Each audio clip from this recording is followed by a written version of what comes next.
We've started. Hello, and welcome to this breakout session. My name is Ivan. And I'm Connor, and today we're super excited to share Windows Inbox models and Windows AI APIs with you. Let's start with some common themes and pain points we see from our commercial customers.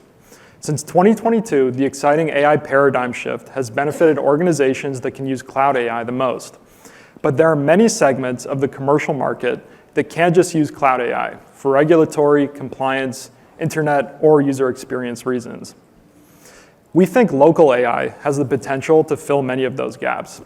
AI has become an essential part of modern applications, but running models only in the cloud isn't always optimal. With model sizes getting smaller and smaller and more efficient hardware, creating local AI experiences today is more possible than ever. With power-efficient neural processing units, or NPUs, like those found in Copilot+ PCs, models can now run proactively or constantly in the background, creating a whole new class of user experiences. We're seeing many developers and enterprises leveraging local on-device AI capabilities in Windows for a few key reasons. First, the compliance landscape is evolving. Regulations like DMA, GDPR, and HIPAA pose specific requirements on data handling, and local model execution enables full control over user data, as the greatest security is never having data leave the device in the first place. Second, performance is paramount. Certain user experiences are only viable without the addition of network latency, and local model execution makes those possible. Additionally, not all deployments have reliable internet access, and they must function independently for high availability. Third, certain workloads like audio, video, or input processing, running models right on the device provides meaningful benefits. And lastly, not all models need cloud scale, and running them locally can optimize costs without cloud calls and improve user experience. To demonstrate the value of local AI in Windows with Windows AI APIs, let's watch a video from our friends at Vista. Their app, powered by Windows AI APIs, allows low-vision healthcare workers to deliver in-field healthcare visits in rural India. Let's take a look. Sundarbans, the heart of Earth's most expansive delta, nurtures the largest mangrove forest on the planet. This isolated, fragile geography is only accessible by waterways. But for most, a dangerous boat ride is the only link to healthcare. Ecologically fragile, world's largest delta, Sundarban Islands, has the highest rate of blindness in India, double the national average of 1 in 100. This population suffers from extreme poverty and has no access to even basic healthcare. And yet, in this remoteness, a new light emerges. Visually impaired community health workers make healthcare accessible to the underserved Sundarbans community. The DotPad is an innovative multi-line tactile digital braille device that enable visually impaired individuals to access information.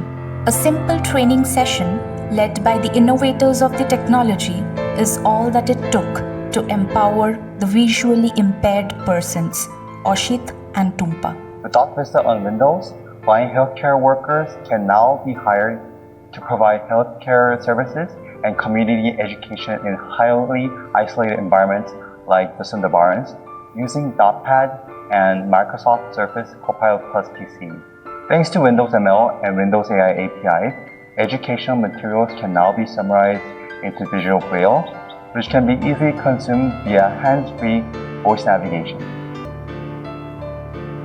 Our vision is to integrate accessibility into every breakthrough, creating opportunities that extend far beyond the Sundarbans.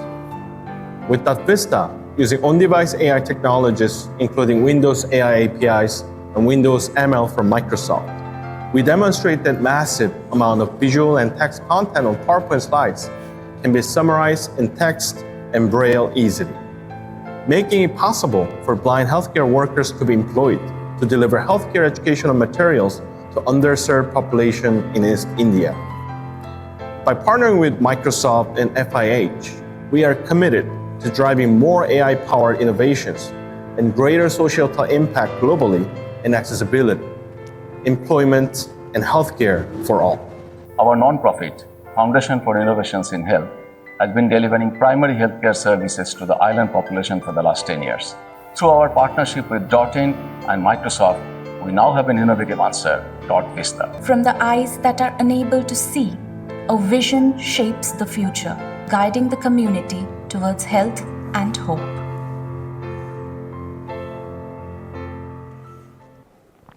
I find it truly inspiring how Windows AI APIs help visually impaired people interact with digital content and navigate the documents. At the same time, sighted users benefit from the same AI components to improve their productivity. It's a perfect example of Microsoft's mission. These Windows AI APIs really empower every person on the planet to achieve more. If you were following along with us at this year's build, we introduced Microsoft Foundry on Windows, an evolution of Windows AI Foundry. This is a unified, secure platform supporting the full AI developer lifecycle, from model selection, fine-tuning, customization, all the way to deployment, while enabling execution across GPU, NPU, and CPU. The fastest and easiest way to integrate local AI into your Windows applications is through Windows Inbox models and Windows AI APIs. Ivan, can you tell us more about the models we ship in Windows? Definitely. The Inbox models on Copilot+ PCs are deeply optimized for the NPU in several ways. First, we apply quantization to shrink their disk footprint and reduce memory usage. Second, we tailor device-specific optimizations for each hardware vendor, ensuring low latency, high performance, and energy efficiency.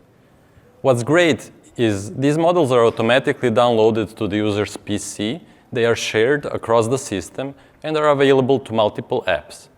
This means developers don't need to worry about resource consumption or deployment overhead. It's all handled for you by Windows. And of course, every generative model that we ship is safety aligned and meets industry-leading quality standards.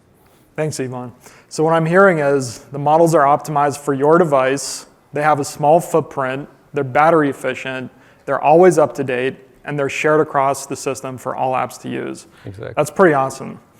Everything in the purple box here runs on Copilot+ PCs, powered by the Neural Processing Unit, which is a power-efficient chip good at AI inferencing.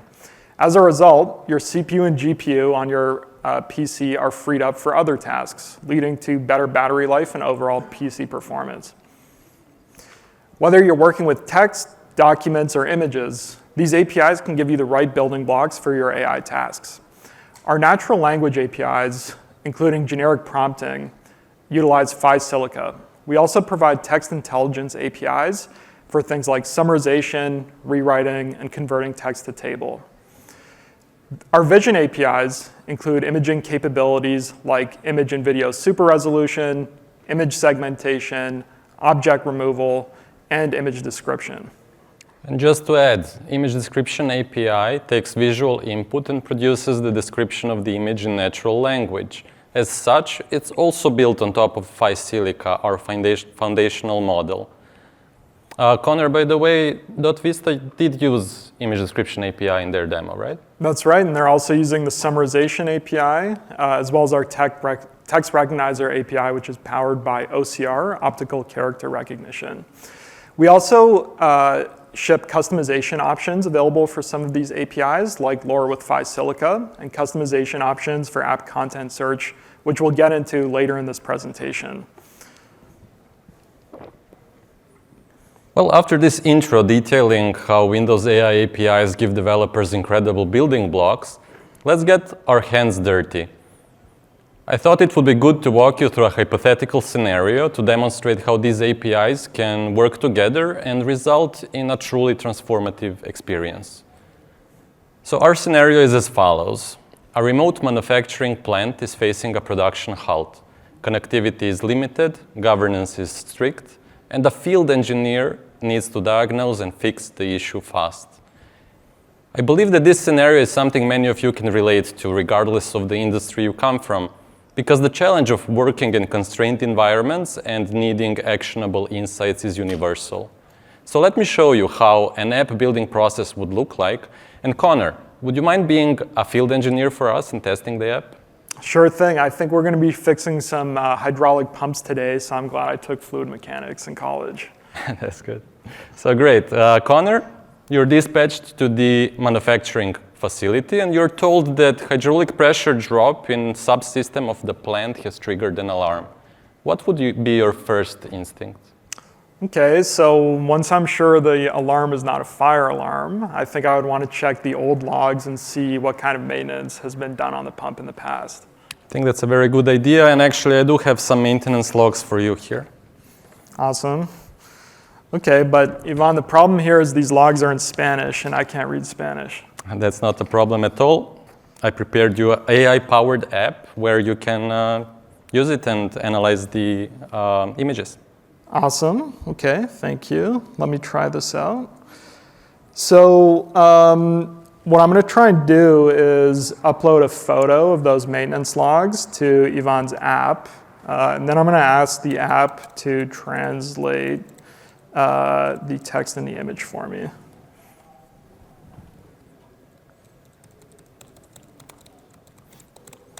Okay, let's see what happens. Awesome, okay, so I get the response in English. Now I can see what the previous logs were. And it looks like some temporary fixes were applied, which is a little concerning. It doesn't really seem like a permanent fix. Yes, it does sound like a red flag. But before we proceed with further investigation, let me show our audience how easy it is to implement this scenario. For that, let's look at sample apps from the AI Dev Gallery, a standalone open source app for Windows developers who aim to integrate AI solutions into their apps and projects. You did switch. Thank you. So here we have a library of many samples. I will go to image samples section and choose a recognized text sample. I can upload here the same photo of the maintenance log that Connor took. Here we see the image, and overlaid is the recognized text. I can simply copy the result of this operation and use it in the next sample app. That one is in the text section, translate text sample app. We see here that we will be using Windows AI API, which means that we're using the inbox model Phisilica. That model currently supports 8 different languages. English is one of them. So I will just paste the text detected in the previous app, click translate, and we will see exactly what you saw in the Smart Maintenance app. You could, for example, also translate into French. And this is a good starting point for any developer who can take a look at the capability, then look into the source code, which is used to build this sample app, and even export a Visual Studio solution and start building on top of it. Super exciting. So going back to our plant, after reviewing the maintenance logs, Connor is probably eager to uncover the root cause of the issue. And before doing that, let's cover 2 concepts that will help us achieve that. Retrieval Augmented Generation, or RAG, is one of the most popular AI patterns today because it combines the reasoning power of the language model with your app's own knowledge. Why do we need that though, Ivan? Can't we just ask the model directly? Well, not always. The required information may not have been available to the language model at training time. RAG lets the model pull in relevant knowledge at runtime. This is especially useful when grounding responses in domain-specific knowledge base, whether it's legal, medical, or is in our case, technical domain. Okay, I guess that makes sense, but we can't just dump everything into the model, right? That is correct, because things would be very slow in that case. Instead, we should retrieve only the most relevant information from the app and feed that together with the user prompt to generate the response. Okay, how do we know the right information? I'm glad you've asked. This is where semantic search comes into action. For some search query, the traditional keyword search would get content that contains those exact words. On the other hand, semantic search looks for matching meaning and would return results, either text or image, which are conceptually related to the search query. Both of these search techniques are used in App Content Search API and are very useful when we are performing RAG. Let's see how this would look like in source code.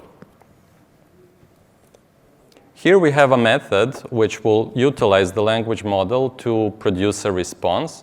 The arguments of the methods are user query and the context extracted via app content search that we will use for retrieval augmented generation. First, we should ensure that the language model AI capability is ready on this device. If it wasn't, it would get automatically downloaded and prepared. Then we will create the model with the createAsync method. In the system prompt, we will describe the task at hand. So we're helping a field engineer root cause the issue, and we use maintenance manuals and user logs for this. We can now combine the system prompt and the retrieved content into combined context and use this to initialize the context object. It's simple as that. The remaining thing we have is to select our generation options. We have some sampling parameters which will define the coherence and diversity of the responses. And now we can generate response with our model by using these prepared objects as arguments. So the context, user query, and generation options. At the end, the generation operation, when it finishes, we will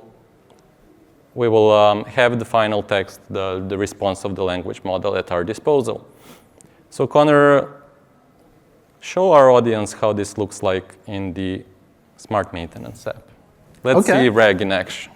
So I'm going to ask the app what might be causing the hydraulic pressure drop. Let's see what it gives us.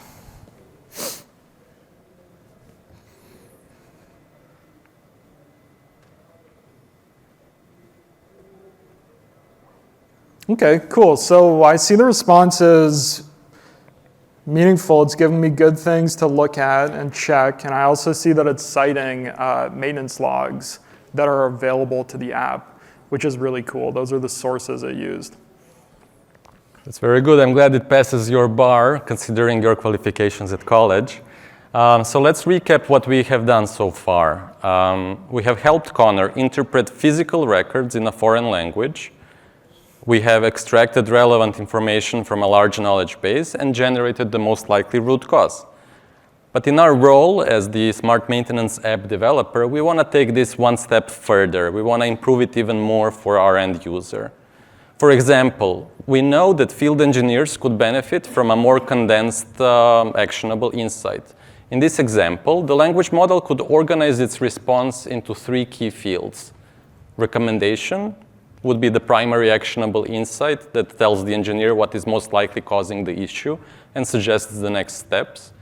The second section is warning, highlighting potential risks if the issue is ignored or not handled correctly. And evidence provides traceability and confidence in this recommendation.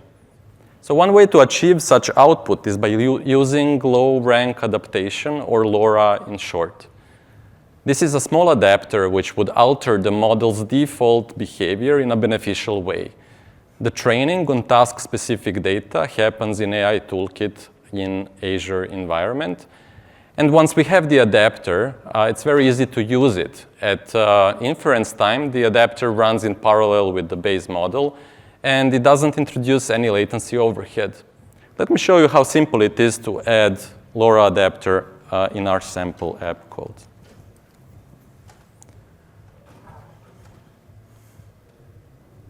Because LoRA adapters are a part of experimental API, so we will need to create a new model version, experimental model, which will wrap the existing model we have created before and give it some additional experimental capabilities, including LoRA. Next, we should point to an adapter file we have here on disk.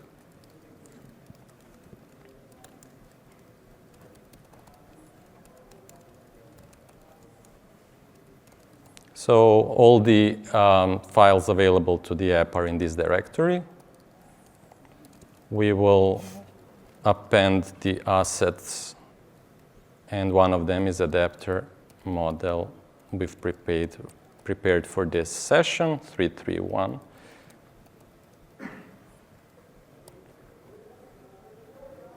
App context. And the last thing we should do here is to load the adapter file. So LoRa adapter, experimental model, gives us access to load adapter from path. Now when we have loaded the adapter, we should also pass it during the generation loop. For that, we need to use extended language model options structure. So we append experimental. This one has additional field, LoRa adapter, where we will point the recently created object. And of course, in the end, we will not use the original model, but our extended experimental version. Experimental model to generate the response. Everything else remains the same. We have the context, including the retrieved relevant content, the original user query, and the generation options now contained inside the LoRa adapter, which was loaded. Connor, want to give this a spin? Yeah, let's see if we can get the app to give us some of that good structured input now. So can you analyze the manuals and logs and tell me what might be causing the hydraulic pressure drop? So what we're seeing here is a JSON, basically output in JSON format, where we have fields and values. And this is super valuable because you can use this output as the input to the next stage of whatever your automated workflow is, because that workflow can now expect some kind of structured output that it knows how to use. And the audience will recognize the structure of this JSON contains those three specific fields that we were interested in when we specified this feature. Awesome. So let's quickly review all three customization options for the language model available in Windows AI APIs. System prompt is the simplest one. It offers shallow customization, which relies on model's instruction fine-tuning step.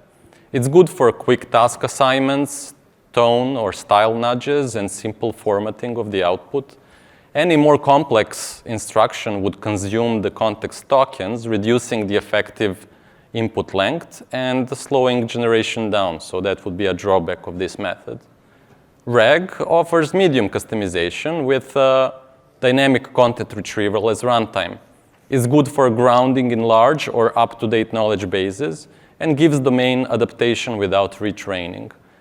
It is slower due to retrieval step though, and similar to system prompt, it also consumes the context tokens and slows things down. Finally, LoRa offers deep customization at weight level. It's very good for embedding stable domain knowledge, performing repetitive tasks, and it boosts performance as it frees up the context tokens.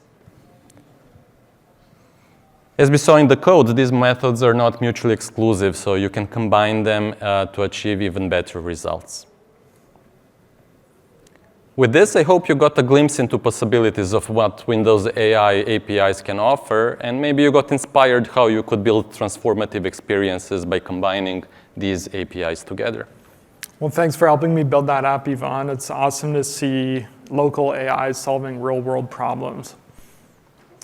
Here's a quick video of how several of our partners, both within Microsoft and externally, are deriving real business value from Windows AI APIs. These APIs enable easy, secure Windows app integrations that open up user experiences that were impossible just a year ago.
Awesome. Well, now we'd like to welcome our friend Dave from Computacenter, who will tell us about how Computacenter's new app that leverages Windows AI APIs is solving a real business problem for their business. Hey. Take it away, Dave. Cool. All right.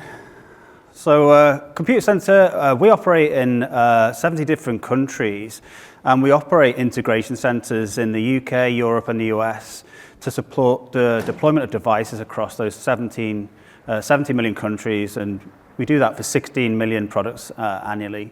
And these centers deliver high-value SLA-driven services such as device configuration, rack builds, logistics, and testing, with standout facilities like Hatfield in the UK and Alpharett in America deploying over 11,000 devices a day.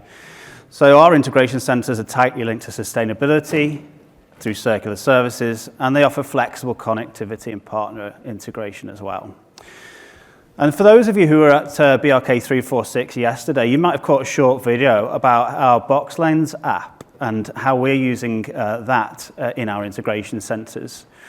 Traditionally, in our integration centers, we provided device registration services in configuration areas, and we collected information such as serial number, IMEI, IED, and ingested those manually using an operative to scan barcodes, enter data manually, and then send those files in spreadsheets to different members of staff to check them and perform follow-on tasks. And each piece of data was added individually, and depending on the customer, different follow-on steps were followed, such as eSIM integration or autopilot registration. This data was then validated by a manager before being emailed to an account manager, who then managed onward transmission to customers and mobile phone carriers. This was time-consuming and slow, and as the specific steps and value-added services we perform varied from customer to customer, making sure our engineers knew what they had to do for each customer was a training and education overhead as well. So we wanted a solution which would replace the repeated use of manual scanning with an automated single-pass solution. And we wanted to automatically validate the data instead of manually validating it too. And we wanted our engineers to be able to help themselves to understand, with minimal training, what specific customer tasks they needed to perform during the process. And lastly, we wanted a platform that could integrate into other platforms as well, using middleware and API connectivities into CMDBs, eSIM registration APIs, and Microsoft Partner Center too. So we built BoxLens, and BoxLens is a Windows WinUI 3 app. It's integrated with Enter ID for user authentication. We're using YOLO from Foundry Local to detect the presence of a manufacturer's device box in our build center. And then we're using OCR as part of Windows AI API to read the information on the label, recognize the text, and then use Phi Silica to extract that text and use logic to validate that the text is actually valid for things like serial number and eSIM information. And then we're integrating into things like SharePoint and CMDBs to send that information automatically to register the devices in the relevant platforms instead of doing that manually.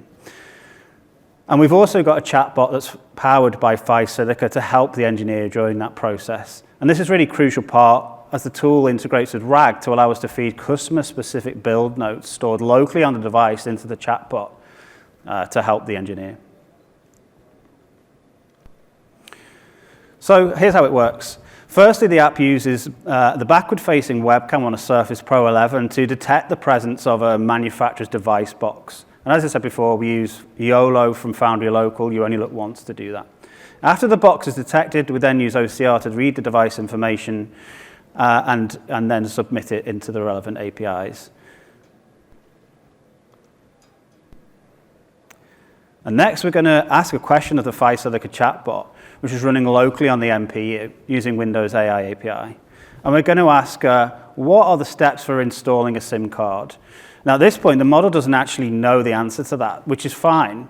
And it's just basically going to tell us it doesn't know the answer to that. That's fine, actually, because it's a customer-specific answer. We don't want it to give a generic answer for all our customers. We want it to know about what we're supposed to be doing for that bill for that customer. But we wouldn't want to put all of that information into a model, because it varies from customer to customer. So we have build notes for every single customer that look like this. And that's a step-by-step guide that the engineer would follow in order to make sure that the device they register is sent to the customer in the right state. So now what we do is we're going to teach the chat assistant about that specific device build using the instruction that's in the local device on in a folder on the device. And as we said, we'll use RAG to do that. We're effectively taking the power of PhiSilica running on the MPU and then extending it with specialist knowledge without having to retrain the model. And as you can see here, for a document of 5 or 6 pages long, it really takes only a couple of seconds to process that, and now it knows about the context of that customer-specific build. So let's ask the same question about installing a SIM card again. The difference now is that the chatbot knows the answer because we've given it reference that it can read and knows that for this specific customer, it has to follow these steps. And the engineer then can then go away and do that. And we could add to this, and we will add to this with things like translation as well, so that our integration centers around the world can still use the same build notes. So it gave the answer there. And if you look back there, you can see that there was actually a piece of the document that told the engineer how to unpack that SIM and install the SIM in the correct way. And we only know that, chatbot only knows that because we fed the document into that. So let's try another question. Earlier in the document, we saw a table that listed out the tasks the engineer should perform and how long that should take in total. And we can see that the answer given here is 10 minutes when we ask how much time on task does that engineer spend, which is important because we don't want the engineer spending too much time because that costs money. If we look back at the document, you can again see that there was a table in that document which RAG was able to read, and it gives the right answer, telling the engineer that they should indeed spend no more than 10 minutes on that task. So let's go ahead and register the device. And for this example, we just add it to a SharePoint list, but it could be anything that exposes an API. We could use eSIM information, and we could use autopilot information as well. We can see here, as we scroll down, in this simple example, we've registered the device. It's automatically submitted that into a database here, or SharePoint list that's stored in SharePoint. Lastly, let's just demonstrate how the chatbot is also aware of the data we scan to from the device information. So we're just going to ask a quick question about the information. So you can see here that it knows the answer as well to the information that we scanned at the start. And here we are, just to recap, the key elements of the app, the chatbot on the right, and also the data extraction as well on the left. And with that, I'm done. Please.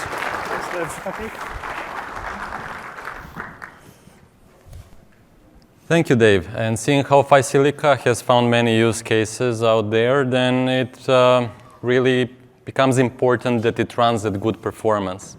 In these videos, you can see head-to-head comparison for response generation time at Microsoft Build in May and what we have today. Instead of generating one token at a time, we've upgraded PhiSilica to validate a multi-token trajectory at once. This has led to 65% improvement in throughput while preserving the output quality. And some additional information, some additional improvements that we've made relate to reduction of steady-state memory usage when model is loaded. This reduction is around 37%. Reduction of peak memory usage during prompt processing by 50%. We've extended context length from around 2,000 to 4,000 tokens. And LoRa is now supported on Intel and AMD devices in addition to Qualcomm. All APIs built on PhiSilica, like rewrite, summarize, image description, and more, automatically benefit from these core improvements. But one great example is the Conversation Summary API. It had the toughest performance requirements as email threads can get quite long. Thanks to these optimizations and the LoRa adapter trained specifically for this scenario, we have cut down the time to first text from 13 seconds down to below just 5 seconds. You could see all that in action in a video that was shown earlier in Outlook Summarize feature. Thanks, Ivan. If you work in the commercial space and you're a little concerned about the power of these new APIs, fear not, we have you covered. Users will get per app control over which generative models and APIs can be used by apps. And like many of our other features, IT admins will get group policy controls to control these APIs. So let's just quickly recap what we covered today. Windows AI APIs from Microsoft Foundry on Windows are the easiest, best validated way to get local AI into your Windows apps. There is specific value here for enterprise scenarios where maybe regulatory barriers are high or lower no internet connectivity scenarios are really interesting. And what we've showed you today is really just the tip of the iceberg. Our team is working on a lot of these APIs. We're continually improving the ones we've already shipped, and we're working on new ones that we will continue to ship and announce when we're ready. I just want to call out some calls to action for all of you. We have resources online that you can check out to get started with Windows AI APIs. We showed off a few really cool tools today that make development with these APIs much easier, like AI Dev Gallery and AI Toolkit.